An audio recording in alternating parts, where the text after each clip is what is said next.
Allez. Maintenant, ce que je veux dire, c'est que la paracha de Vaera, eh bien, il y a d'abord Shemot, on va dire, si on se replace chronologiquement. Il y a d'abord Shemot où Hachem il se dévoile à Moshe, on va dire ça comme ça. Et il lui dit voilà, tu vas faire sortir mon peuple, etc. Ok. Et donc, paracha de Vaera, on passe au concret, quoi. Hachem il dit à Moshe, allez, vas-y, maintenant on démarre. Et les plaies, elles démarrent. Et on voit comme ça chaque plaie, les unes derrière les autres. Et à chaque fois, Moshe, eh bien, il va chez Pharaon. Et à chaque fois, Pharaon, il lui dit ok, c'est bon, j'arrête. Mais moi, Je vais ce les qui laisser sortir. m'étonne, c'est comment que Moshe, il rentrait dans ce palais comme ça, avec son frère. Parce qu'il paraît, il y avait des bêtes féroces comme ça, devant. Celui qui essayait de rentrer. Je te donne un exemple, c'est marqué ici. Et quand Moshe rentrait avec son frère, les bêtes féroces, elles se mettaient comme des toutous, tu sais. Vayomer Hashem el Moshe, Boel Paro, Vamarta Elav, Kom Hashem, Shalach Ami Veyavduni. Je vous lis un passage de la Torah. Hashem il a dit à Moshe, va chez Paro, et tu lui dis, laisse sortir mon peuple, et ils me serviront. Let my people go. Veimaen ata le shaliach. Et si tu refuses, Ine anochi nogef et kol givulecha betzfardeim, j'enverrai des grenouilles. Vesharat atse ayeor betzfardeim, et le Yéor, le fleuve, le Nil, il sera plein de grenouilles. Ils vont entrer dans ta maison, ils vont entrer dans ton lit, ils vont rentrer dans ton four, ils vont rentrer de partout, etc. Et voilà qu'il envoie les Tzfardéim, etc. Et ensuite, Pharaon, il appelle Moshe et Aaron. Il dit, s'il vous plaît, c'est bon, à Tirou et à Hachem, priez vers Hachem, veyaser atzfardaim imeni. Je vous en supplie, priez à Hachem qui retire les grenouilles. Va shalcha et ha'am, va isbechou l'Hachem. Et c'est bon, je vous lâche. Pharaon, il dit, c'est bon, je vous lâche, je vous renvoie, j'ai compris la leçon. Là, j'ai sauté le sang, etc. Mais je suis passé directement aux grenouilles. Mais parce que toute la paracha, elle est comme ça se répète pas mal. À chaque fois, il y a la plaie. À chaque fois, Pharaon, il dit, c'est bon. Je les libère. Va yomer Moshe, le Pharaon, Moshe dit, ok, c'est bon. Quand est-ce que tu veux que ça s'arrête? Demain, ok, demain, c'est bon. Demain, les grenouilles s'arrêteront. Et ensuite, tous les grenouilles sont mortes, etc. Et là, qu'est-ce qu'on a à chaque fois? Je ne sais pas si vous connaissez un petit peu comment ça marche dans la paracha. Vayar paro kiayeta arevacha. Pharaon, il a vu qu'il y a eu une pause. Les grenouilles sont mortes. Ve'arbed et libo. Il a endurci son cœur. Velo shama aleem ka'asher diber Hashem. Et Pharaon a dit c'est bon, finalement ils sortent pas. Vayomer Hashem el Moshe. On va passer à une autre plaie, etc., les kinim, les poux, et ainsi de suite. Comme ça, la paracha, c'est un petit peu répétitif. À chaque fois, on envoie une plaie. À chaque fois, Pharaon, il se la prend. Et donc, ça fait du bazar dans l'Égypte, etc. Pharaon, il dit c'est bon, j'arrête, je les libère. Et après, il y a de la revacha, ce qu'on appelle, il y a du calme. Et après, Ve'arbed et libo, il endurcit son cœur. Et ainsi de suite. C'est un peu ça la paracha de Vaera. Et ensuite, on ira à la paracha de Bo. La paracha de Bo, c'est les 3 derniers plaies. Et la sortie d'Égypte. Et ensuite, Béchalar, etc. Et la suite, toute l'histoire de la sortie d'Égypte. Alors, combien de temps? 1 an, 12 mois. Du moment où Moshe il est venu voir Pharaon jusqu'au moment où ils sont sortis de l'Égypte, on a appris ça la semaine dernière, c'est marqué que ça a duré 12 mois, en tout et pour tout. Les 10 plaies, etc., ça a duré 12 mois. Et en tout, depuis que les Juifs, depuis que les Hébreux étaient en Égypte, en esclavage. 210 ans. En vrai de vrai, genre, Bereshit, c'est un peu un. 14 depuis la naissance d'Israël. Bereshit, c'est un peu un épisode, mais après, à partir de Shemot jusqu'à Baracha, c'est toute la suite continue, toute la sortie d'Égypte, la manne et tout, jusqu'à que Moshe rentre pas en Israël, c'est tout continue en vrai. Genre, ça se suit, tous les parachutes. Toute la Torah, elle se suit. Bah, Bereshit, c'est un peu. C'est à le la début. fin. Oui, c'est le début, mais. Création du monde, Abraham, Yitzhak, Jacob, etc. Ah, et après, tout Il y a sorti des écarts d'Égypte. entre les différents passages. Quoi. Ouais, attends, il y a des Pas écarts. tellement, hein. Non, entre Bereshit et Pas Shemot tellement, et tout, il y a des écarts. Non. Non, ça se suit. Yosef et, Ils descendent en l'esclavage, Égypte. quoi. Il y a Ouais. plusieurs centaines d'années, quoi. Plusieurs dizaines d'années. Kolma, il dit le l'écouter à la chôte. Alors on va étudier un passage de Rabbi Nathan, du l'écouter à la chôte, sur ce passage de la Torah. Il dit comme ça. En fait, c'est intéressant parce que moi j'ai toujours été surpris de la manière dont Rabbeinu et Rabbi Nathan, ils parlent de Yetziat Mitzrayim. Tous ces parachiotes de Shemot, il y a comment est-ce que Rabbeinu et Rabbi Nathan ils en parlent, ça n'a rien à voir avec tous les autres Sfarim qu'on en parle, quoi. C'est vraiment quelque chose de très très très particulier. Une fois, j'ai acheté une Agada sur une Agada Breslev, avec tous les Chidushim de Rabbeinu Rabbi Nathan, pendant que c'était notre religion, quoi. Sur toute la Agada, il a lisé complètement. Toute la Agada, il la lit, c'est vraiment intéressant, quoi. Ils ont une lecture de tout, mais c'est vraiment la force de Rabbeinu de Rabbi Nathan. Comment est-ce qu'ils lisent tout ça quand ils le lisent, ça veut dire. Ça veut dire c'est fou, qu'est-ce qu'ils en tirent. Vous allez comprendre dans ce petit passage de l'Écoute à la robe, parce qu'il y en a plein des passages comme ça de l'Écoute à la robe, qui parlent de Yetziat Mitzrayim, mais ils en parlent comme ça. Écoutez ce qu'il dit Rabbi Nathan ici. Kol ma she'avar al Israël beyetziat Mitzrayim vekabalat haTorah ve'acharkach. Il dit Rabbi Nathan, tout ce qu'ils ont passé les Bnei Israël lors de la sortie d'Égypte, lors du don de la Torah, et tout ce qui est advenu après, vekol hamilchamot l'irbosh Eret Israël, et les guerres qu'ils ont fait ensuite pour conquérir Eret Israël, vekol ma she'avar alenu acharkach, et tout ce qu'il y a eu encore après, dans toute l'histoire du peuple juif depuis qu'il est devenu peuple, quoi. Tout ce que la Torah nous raconte, c'est pas un long fleuve tranquille, hein. Ils étaient esclaves en Égypte, les plaies, Pharaon, Kabbalat Torah, le désert. Et vous avez tout ce qu'il y a eu dans le désert. Combien il y a eu des milchamot avec Moshe, avec les Bnei Israël, avec les Mitonénim, ils se plaignaient, Korar Ve'adato, Bilam. Ouah, c'est incroyable tout ce qu'il y a eu. Ça veut dire que c'était des périples. Et ensuite, Yoshua Binoun, il a pris le relais. Et il est rentré en Eretz Israël avec eux, ils ont fait des milchamot. Tout ce que la Torah nous raconte, il dit Rabbi Nathan un grand chidouche. Vekol ma shavar alenu acharkach hakol kasher lakol. Il dit tout ce que tu lis dans la Torah, sache-le. Over al kol adam sherotze liskot lechaye olam. Tout ce que tu lis dans la Torah, ça se passe en chaque individu qui veut être zoché, une vie éternelle, qui veut servir Hachem et qui veut être zoché l'olam haba. Alors tout ce qui se passe dans ces parachiotes, ça se passe en lui et ça se passe dans sa vie. Comme ça, il dit Rabbi Nathan. Extraordinaire. Shebecheach sheyavor alav kama mine milchamot bli shiur. Que nécessairement, eh bien, il sera obligé de passer plusieurs guerres sans mesure, ou bechol et shirotze leitorer ou leitrazek bavodat Hashem. Et à chaque fois qu'il voudra s'éveiller et se renforcer dans le service de Dieu, mitgabrim bechol pam yoter. À chaque fois, eh bien, les forces du mal vont se renforcer contre lui, ou bifrat be'atrala, et en particulier au début. Donc il dit Rabbi Nathan, en fait, l'histoire de la Torah, l'histoire du peuple juif, c'est l'histoire de chaque homme. C'est l'histoire de chaque personne qui veut rentrer dans la Avodat Hashem. Pas de chaque personne en général. Quelqu'un qui veut rien faire, il peut rien faire. Mais quelqu'un qui veut les natzel et hayav, quelqu'un qui veut faire quelque chose de sa vie, se rapprocher d'Hashem, behemet, l'itkarev l'Hashem, et zocher l'olam haba, rentrer dans la Avodat Hashem.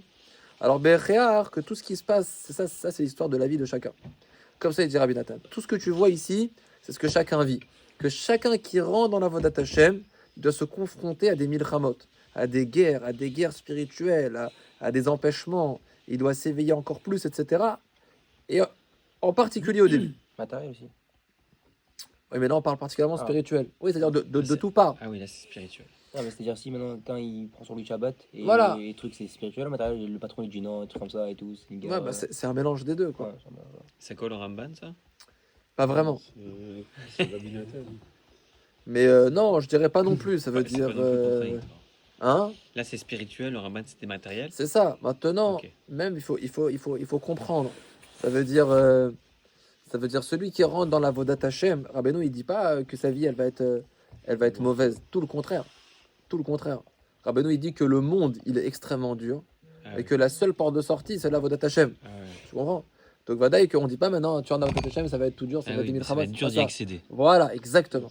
Ok. La seule porte de sortie pour être heureux dans ce monde, et dit Rabbeinu, c'est l'ivroach el Hashem ou le Torato. Torah kufyutet tinyana. Rabbeinu dit que le monde il est mal et il sourit. Le monde il est plein d'épreuves, plein de déceptions, plein de déprimes. La seule espoir de ce monde, c'est de s'enfuir vers Hashem et sa Torah. Et qu'à là-bas, tu peux trouver Chaim Amitim. Tu peux trouver une vraie vie. Comme c'est marqué, Kietz Chaim I, la Machazi Kimba, c'est un arbre de vie. C'est quelqu'un qui n'est pas rattaché à la Torah, c'est comme un poisson qui est en dehors de l'eau. D'accord? Donc, ça veut dire ce qui nous donne une vraie vie authentique, c'est forcément la Torah. Donc, Vadaï que celui qui s'accroche à la Torah, c'est la seule solution pour vivre Béhémet. Mais il y a une autre prina, qui est que celui qui rentre dans la Vodat Hashem, c'est pas facile. Comme ce que tout le monde vit. Quelqu'un, il vit la Vodat Hashem, c'est dur, etc. Mais il lâcherait ça pour rien au monde. Parce qu'il y a rien d'autre à faire, ça veut dire. Il n'y a rien d'autre à faire que de servir Dieu. Il n'y a rien d'autre à faire. Ouais. Les gens, ils tournent en rond. Mais en réalité, il n'y a rien à faire d'autre que de servir Dieu. Non, mais c'est vrai. Les gens, ils tournent en rond. C'est simple. Toute leur vie, ils tournent en rond, ils tournent en rond, ils tournent en rond. La seule chose qu'il y a à faire, les seules personnes qui ont un sens à leur vie, Béhémet, c'est quelqu'un qui sert Dieu. C'est Tachlit Abria, qui fait ce qu'il faut, qui se rapproche d'Hachem, qui fait des mitzvot, qui étudie la Torah. Il n'y a que ça. Mais quelqu'un qui fait autre chose, en général, voilà, il fait le tour du monde, quoi. Une remarque, c'est Hein que Rabbi Nathan parle de ça au moment où on parle des 10 plaies. C'est-à-dire que quelque part, tu t'exposes aux plaies aussi. Tu vas avoir des plaies. Bien sûr. C'est tchouva. Ça veut dire que tout ça, ça ce que veut dire, c'est que Ça passe par un Mais les phase de plaies, c'était nettoyage. C'est ça. pas sur les juifs. Et Si, c'est- il y a certaines plaies quand non. Là, vous allez comprendre. Et derrière ça, non, il a raison. ma réflexion, c'est est-ce que justement, tu viens d'un monde qui est pas des salles, en tout cas, tu vas prendre des plaies et ne fais pas comme Pharaon. Non, mais c'est vrai qu'il a raison. C'est pas exactement ça. Tu vois. Non, ce que je veux dire, c'est que il a raison. Faut comprendre ce qu'on est en train de dire. Il dit que toute l'histoire, j'ai pas encore lu la suite. Il dit que l'histoire de la Yetziat Mitzrayim, elle va s'opérer en chacun. Elle va s'opérer en chacun. Mais ça veut dire quoi? De quelle partie de l'histoire tu parles? Forcément pas des plaies, parce que les plaies c'était pour les Égyptiens. Alors il le dit tout de suite. Il dit Kemo Shaya Beyetziat Mitzrayim. De la même manière, qu'au moment de la sortie d'Égypte, Sheter Chev Kesheba Moshe al Paro, Leotzi et Israël, dès que Moshe est venu voir Pharaon pour laisser sortir le clan Israël, Idgara Baem Beyoter. Qu'est-ce qu'il a fait Pharaon? Qu'est-ce qu'il a fait en premier? Il a ralourdi le travail. Il a dit avant, on vous fournissait le Teven, maintenant vous l'aurez plus, et maintenant il va falloir vous-même aller le chercher. Tirbada Avoda ala Anashim. Il aura alourdi le travail, c'était encore plus dur. Alors Rabbi Nathan il dit qu'à Sitra Achara, c'est quoi le Nimshal? Qu'est-ce qu'on apprend de là? Il dit Rabbi Nathan qu'à Sitra Achara Kesheroe, Shebat Sadik Amiti Prinat Moshe. Moshe, il dit Rabbi Nathan que Moshe c'est la prina du Tzadik Haemet. C'est la prina d'un Tzadik qui vient nous délivrer de Pharaon, de la Sitra Achara. Verotse Leotzi Ish a Israéli Migalut Nafsho. Lorsque Moshe Rabbeinu, le Tzadik, il vient nous sortir, en fait, la Géoula et la Galout, elle est dans notre Nefesh, en fait. C'est ce qu'il veut dire Rabbi Nathan. La sortie d'Égypte, on la vit, en fait. On la vit intérieurement. Une seconde, Mechila. On la vit intérieurement. Donc, lorsque Moshe Rabbeinu, il vient faire voir Pharaon, c'est quand Moshe Rabbeinu, il vient nous toquer à la porte, au Pharaon qui veut pas nous laisser sortir, qui va nous laisser nous exprimer, nous laisser sortir de Mitzrayim, de notre Égypte, ouais, de notre Égypte intérieure. Lorsque le Tzadik Haemet, il veut nous délivrer de notre exil. Verotse Leotzi Isha Israéli Migalut Nafsho. Et de quoi il veut nous sortir? De notre exil de l'âme. Notre âme, elle est en exil. Alors, qu'est-ce qui se passe à ce moment-là? Qu'est-ce qui se passe? Nous, on est en exil, ça veut dire on n'est pas libre de faire Torah et Mitzvot comme on le voudrait. Parce qu'il y a un pharaon qui nous gère. Et le Tzadik, eh bien, il essaye de nous faire sortir. Mais lorsqu'il vient nous voir, qu'est-ce qui se passe? Midgaber alav yoter veyoter. Et dire à Ben Nathan, qu'est-ce qui se passe? Eh bien, le travail s'alourdit. Non seulement que c'est pas plus facile, mais tout le contraire. Le travail est plus difficile. Ça rejoint un peu ce que tu disais tout à l'heure, Jonathan. Quand on revient d'Ouman, c'est pas que c'est plus facile, c'est que parfois c'est plus difficile. Exactement. Ou marbid alav, ola ola mazé. Et au contraire, comme le Yetzerara, le pharaon, celui vers qui on est emprisonné, au niveau de notre nefesh, eh bien, il sent que ça commence à avoir de l'agitation là. Moshe Rabbeinu, il veut nous faire sortir. Alors, qu'est-ce qu'il fait? Il est midgaber, il s'éveille sur nous. Sur qui, là, c'est sur nous ou sur le tzaddik? Parce que là, Non, sur nous. Sur qui il a été marbi de la avoda? Sur qui il a été marbi de la avoda, Pharaon? Sur les Juifs. Ouais. Qu'il est marbi de la avoda sur nous. Non, mais là, il parle du tzaddik. Hein? Ou marbid alav. Oh la olamazé ve'atavot. Qu'est-ce qu'il fait? Il va endurcir sur la personne la lourdeur de ce monde, la lourdeur des désirs et de la parnassa. Atchekaché alav lazouz mimkomo la chouv la shamit bara. Des fois, quelqu'un il se rapproche du tzaddik et il pensait que ce serait plus facile, mais en fait, c'est plus dur. C'est beaucoup plus dur. Tout devient plus dur. Même chose qui était simple, elle devient plus dure. Pourquoi? Il dit c'est exactement comme lorsque Moshe il est venu voir Pharaon, il a dit laisse sortir mon peuple. Pharaon a dit ça commence à s'agiter là. Ils veulent sortir, ils réfléchissent trop. Alors on va être marbite sur eux la avoda. Et donc il a alourdi sur eux le travail. Et bien tout le travail spirituel, il va s'alourdir. Ça, c'est extraordinaire. Mais du Tam, coup, ce qu'il du dit coup, ici. eux, ils en ont voulu à Moshe, non? Bien sûr, bien sûr, bien sûr, bien sûr. Mais nous, On en veut un, on se dit, tzaddik. attends, on était à Ouman à Rosh Hashanah, pourquoi est-ce que c'est si dur? Ah ouais, d'accord. Non, Stam, ça veut C'est- dire. Ça, il le dit pas. Mais il le dit pas. Non, mais c'est ça l'idée. Ça veut dire, on pense, mais en fait, c'est comme ça que ça marche. Pourquoi? Parce que Rabbeinu, il dit dans l'écouté Moharan, c'est comme deux personnes qui se battent. Plus un, il se renforce sur l'autre, plus l'autre, il surgit. C'est comme ça. C'est comme ça la Vodat Hashem. Plus toi, tu t'attaques, plus l'autre, il se renforce aussi. Dans un combat de boxe. Plus il y en a un qui s'excite, plus l'autre, il s'excite aussi. Ouais. Au début, c'est un peu calme comme ça. Ils envoient des petits coups, ils arrêtent, des petits coups, ils s'arrêtent. Dès qu'il y en a un qui envoie un gros coup, l'autre, il envoie un plus gros coup. C'est comme ça. Rabbi, c'est ça dans le spirituel. Dès que tu envoies un coup, là, il va mettre un plus gros coup. C'est vrai que nous, on est surpris à chaque fois. Parce que dès qu'on fait un effort spirituel, ça devient plus dur. C'est normal. Parce que la citra achara, elle s'excite. Si quelqu'un, il bouge pas, il reste une vie comme ça, endormi, eh bien, les forces du mal. C'est une guerre et Tsaratov, quoi. Hein, exactement, C'est une exactement. guerre, Alors, c'est ce qu'on voit ici dans l'histoire de Yetziat Mitzrayim. Alors, écoutez, c'est très intéressant la suite. Alors, qu'est-ce qu'on fait alors? Qu'est-ce qu'on fait? Qu'est-ce qu'ils ont fait les Bnei Israël? Ils ont crié vers Hachem. Aval derech Israël am kadosh shem tofsin u manut avotem. Mais qu'est-ce qu'ils ont fait le clan d'Israël? Ils ont attrapé le métier de leurs parents. Ou vechol pam em tsuakim el Hachem. Et donc, ils criaient à Hachem. Valiedeze em machniim bechol pam paro vechelotav. Et par ces cris, etc. Alors, à ce moment-là, ils ont été machnia. Ils ont rabaissé. Et ils ont vaincu un petit peu Pharaon et ses armées. Shem asitra achara vekitotem. Ce qui représente les forces du mal et leurs armées. Avala falpi shemachnim em chosrin ou mitgabrim bechol pam. Mais bien qu'on arrive, bien qu'on parvient, en pleurant à Hachem, en priant à Hachem, en demandant à Hachem, on parvient à affaiblir le Yetzer Hara. Et on l'affaiblit et on prend du terrain. Eh bien, il dit Rabbi Nathan, chosrin ou mitgabrin bechol pam. Le Yetzer Hara revient et il se renforce sur nous. Et il revient, il se renforce. Comme c'est marqué dans la Gemara. Sauf fait, Rachel Tzadik ou Vakesh Lamito, c'est Yitro Shaladam Mitgaber Bechol Yom. Le Yetzer Hara, il se renforce tous les jours, il se renforce. Ça veut dire il devient plus fort aussi. Il y a cette prina qui dit Rabbi Nathan, même lorsque toi tu le combats et que tu es machni à auto et que tu l'affaiblis, tu arrives à conquérir des choses spirituelles. Lui, de l'autre côté, il revient Mechadash. Et où est-ce qu'on voit ça? Bechol Pam, Achar Pam, Kama Peamim. Et à chaque fois, il revient. Et on est machnia, il revient. On est machnia, il revient. Kemo, Paro, Shebechol Et, Shebaala, Vezemaka, Nichnak. Où est-ce qu'on voit ça dans l'histoire de Yetziat Mitzrayim? Que Pharaon, à chaque fois qu'on lui envoie une maca, c'est une idgabrout spirituelle. C'est ça une maca. Hachem, il envoyait à Pharaon une maca. Et donc le Pharaon, il prenait un coup. Il disait, c'est bon, je te laisse tranquille. Bechol Pam, Achar Pam. Comme dans Pharaon. Chez Becholet, chez Baala, Vezemaka, Nichnak. À chaque fois qu'on envoie une maca, il se calmait un petit peu. Avalachar, Kachazar, Vidgaber. Mais après, il revenait, il se renforçait. Kemo Shekatouf, comme c'est marqué, Vayechezak Lev Paro. Le cœur de Paro s'est endurci, Vayarbed et Libo, il a alourdi son cœur. Va Filu Achar, Shevi Hashem Itbarach Alav Kol Eser Hamakot. Et jusqu'où c'est allé cette notion-là? Il dit à Rabbi Nathan, l'histoire de Yetziat Mitzrayim, c'est l'histoire de chacun d'entre nous. Quand on se renforce contre Pharaon, quand on se renforce contre son Yetzer Hara, on gagne du terrain et il s'affaiblit. Mais après, il revient. Mais jusqu'où ça va, ça? Il dit, Rabbi Nathan, quelque chose de terrifiant.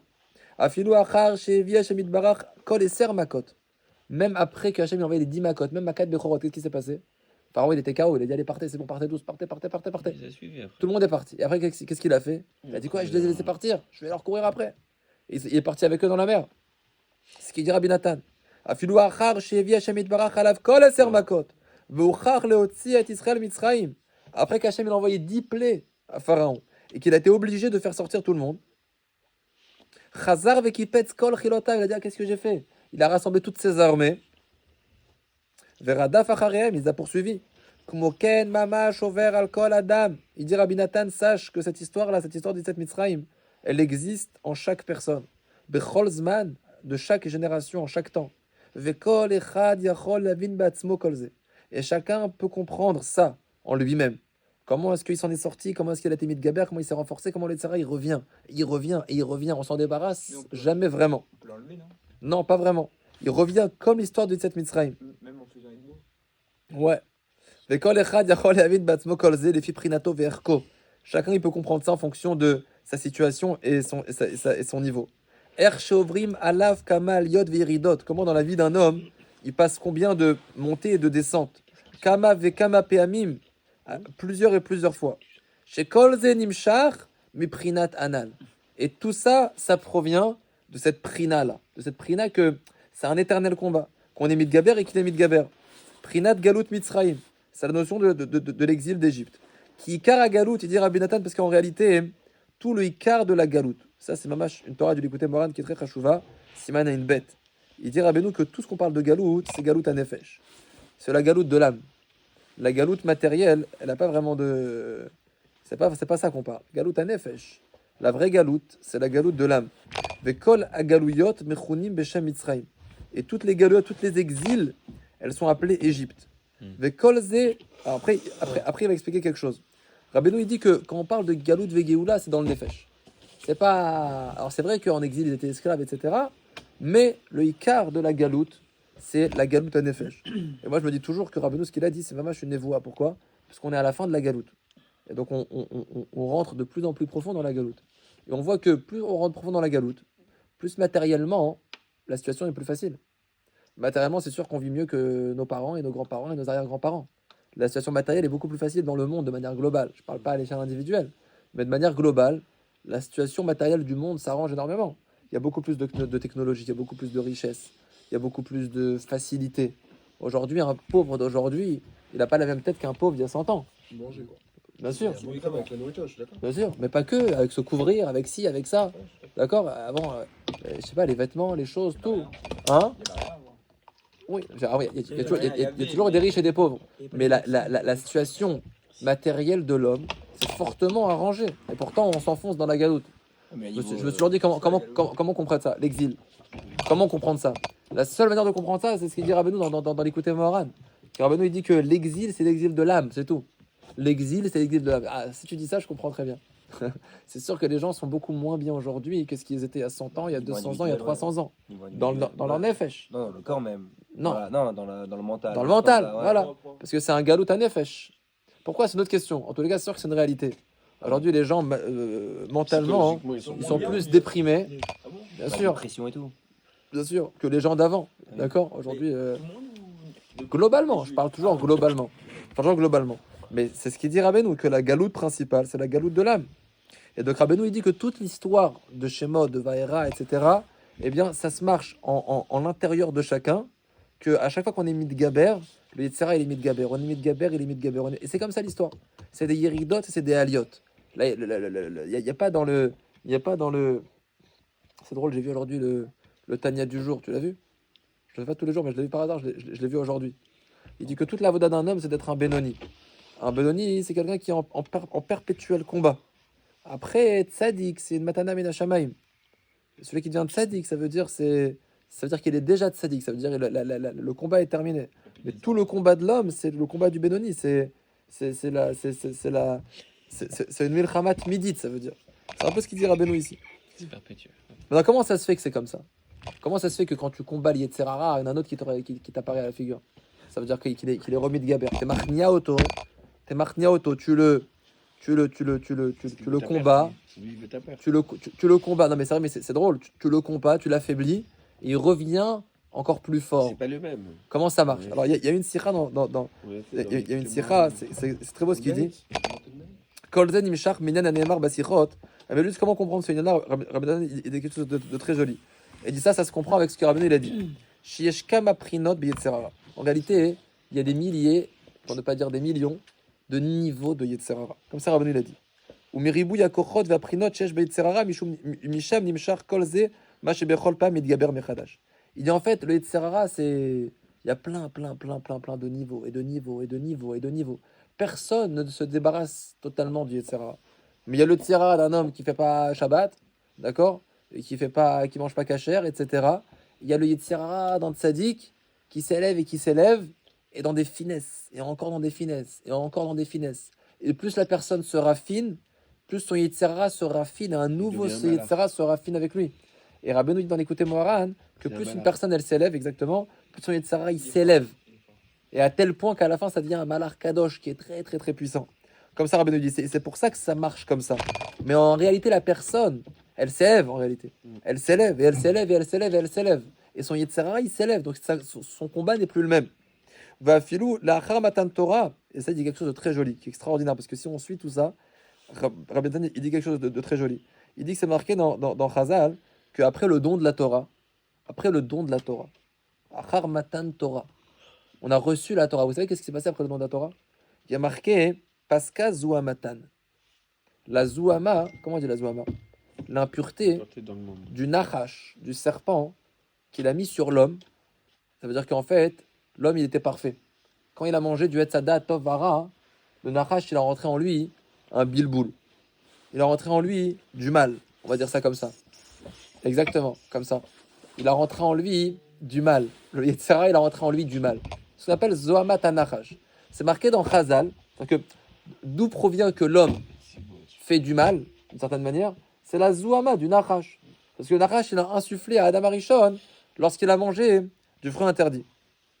Alors, c'est marqué dans Chazal, une question que tout le monde demande. Tout le monde demande parce que Rabbi Nathan, il répond à toutes les questions que tous les Mefarshim demandent. Il donne aussi sa part dessus. C'est marqué que après Matan Torah, Paska Zohamatan chez l'Israël. Le clan Israël, après Matan Torah, on n'avait plus cette Zohama. Cette Zohama est partie. Il n'y avait plus de... Il n'y avait plus de mal en réalité. C'est extraordinaire. Ouais, ils ont réparé. Ve'aya lahem cherut mimalach hamavet. Ils étaient complètement défaits de ça. Ve'zachu likdusha nifla benora. C'est marqué dans Chazal qu'à Matan Torah, ils ont été zochés une gdusha nifla benora comme le niveau de Adam Arishon avant la chète, avant la faute. Donc là, ils ont réussi à le mettre Bien sûr, comme ça c'est marqué. Paskou zohamatan. Ils sont arrivés au niveau de Adam Arishon avant la faute. C'était ça Matan Torah. Qu'est-ce qui s'est passé après? La pire faute de tous les temps. C'est incompréhensible. Tous les Mefarshim posent cette question. Ah oui. Et après, il y a eu la pire faute de tous les temps. Le Hegel Azav, la pire faute. Il dit Rabbi Nathan Afal Piken, Idgara Baem Acharka Chechetik Tsatam Bechet Hegel. Il dit malgré tout, le Yetzirah après il les a combattus avec la faute du Hegel. Va d'avoir Pele Meod. Il dit Rabbi Nathan c'est quelque chose d'extraordinaire, c'est quelque chose d'incompréhensible. Mais Aïnim Sharzot, comment c'est venu ça? D'où c'est venu? Achare chez Paska Zouamatan. Après qu'ils ont enlevé leur Zouama. Vezachul inevoit panim bepanim. Ils ont vu Dieu l'un en face de l'autre. Et marqué qu'une chifra, elle a vu à l'ayam. Machelora, Yecheskel ben Bouzi. Ça veut dire ils ont vu des niveaux de névoie. Ils ont vu Dieu. Ils plouent à Charkar Kolkar.